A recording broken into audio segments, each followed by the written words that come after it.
hit and run. I believe my daughter. And your daughter ran away. She's 14 years old. She could have killed people. When did you call the police? The answer is you did not, but this is the example that you're setting. That's a great lesson. This is Judy Justice. Court come to order. All rise. Have a seat, please. Hello, Judge. Case 2165, Atkins versus DePanger. All Thank you are very much. waiting for Welcome. Judy Justice case.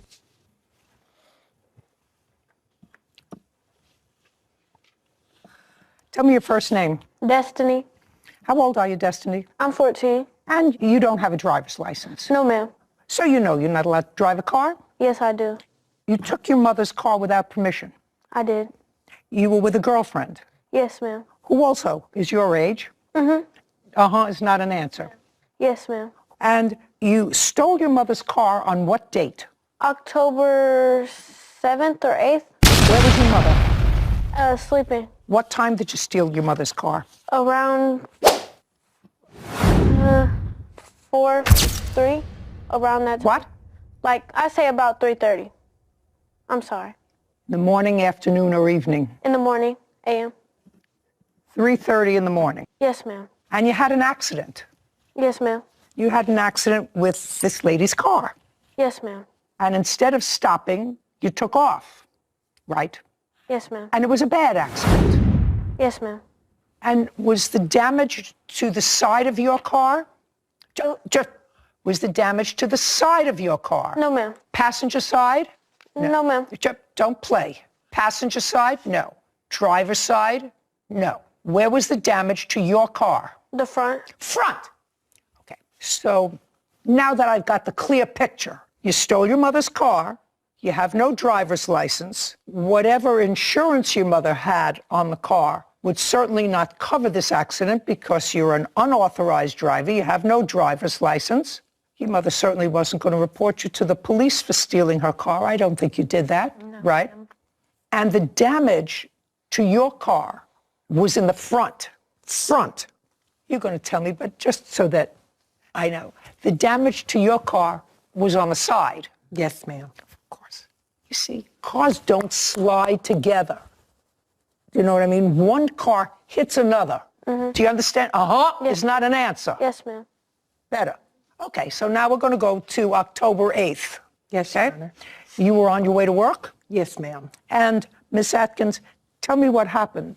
I was going to work. It was 5:30 in the morning. I was going up Franklin Road.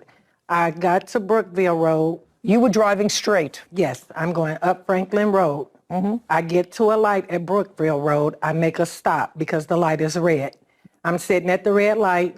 The light changes green. I proceed to go through the light at the green light.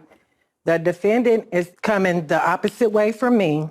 She's not in the turning lane. She's in the regular straight lane. So I see her coming at a rapid speed, but I'm thinking she's going straight. So I proceed to go through the light. By the time I get mid-light, I don't know what happened, but she decides to turn. And when she turns right into me, and hits me. Okay. And then what happened? And then I hear her and her friends are hollering. Her friend is hollering, "Run, Destiny, we have to go. Run, Destiny, we have to go."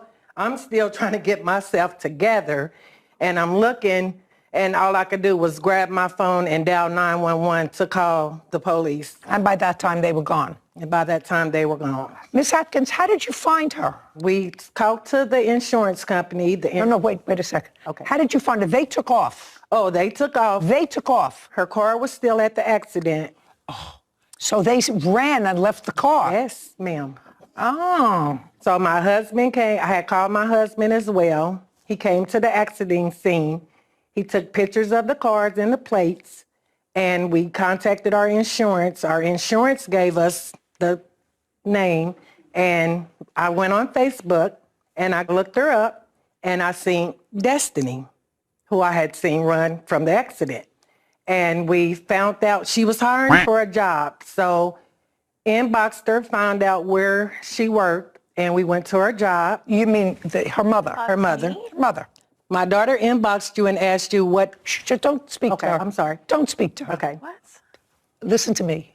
Whatever you say is no good. Just understand that. Your daughter stole your car. She's 14 years old. She could have killed people. She could have killed people. There's no excuse for that. There's no excuse for her stealing your car. Has she ever done it before? No. But she did. Yes, ma'am. Okay. And she did, and she had an accident because she didn't have a driver's license. She lacked state permission to be behind the wheel of a car. Tanya Atkins claims vehicle owner Kelly DePanger owes for damages after Kelly's 14-year-old daughter crashed into her car. So she didn't have a driver's license. She lacked state permission to be behind the wheel of a car. But she still harassed me, though. What? At my job. She harassed me at my job. Just a second. Did she contact you first? As far as... Just as anything, contact, No. email. So I don't know who her daughter was. You're going to, what? I didn't know who her daughter was trying to contact me on Facebook. I don't. Did you know your daughter had been in an accident? Let's go. Did you know your daughter had been in an accident? Of course you did, because she left the car there, right? Yes. So you knew she had been in an accident? Yes. Right? Did you contact the police? No. Why not?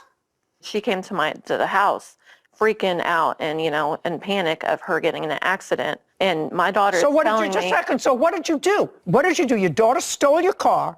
I see the picture of the accident. The picture of the accident clearly shows that your daughter hit her car. Your daughter's car is the gray one. This is the very first time I've seen this. Well, I'm telling you, when you have front-end damage, that means you hit somebody. She's wrong from the get-go. So I'm asking you, she came home, you told somebody, did you call the police and say, listen, my 14-year-old daughter took my car without permission. There was a bad accident. I hope nobody was hurt. Did you do that? No, I did not. No, of course not. You waited for somebody to find you. No, not necessarily. Well, what do you mean not necessarily? Unless you contacted somebody, did you go back to I was under the impression that they called the police. Just a second, what would give you that impression? Your daughter ran away. She said that cops were called. How did she know the cops were called? She ran away. What? The cops were there. One of a cop had spoke to me that night. I was... After the accident? No, before. After the accident. But well, the accident happened 3:30 in the morning. The officer spoke to you at night. That's after the accident. Yes, ma'am. But there's a fire department right by where we got into an accident at. And there was a police car parked while I was fleeing the scene. And he had asked me what I was doing, and I told him that I was fine and that there had just been a car accident. And he went. And the policeman told you to leave? No. He stopped and spoke to a policeman that there had been this kind of car accident, that you were driving with that, and the policeman told you to leave? Okay.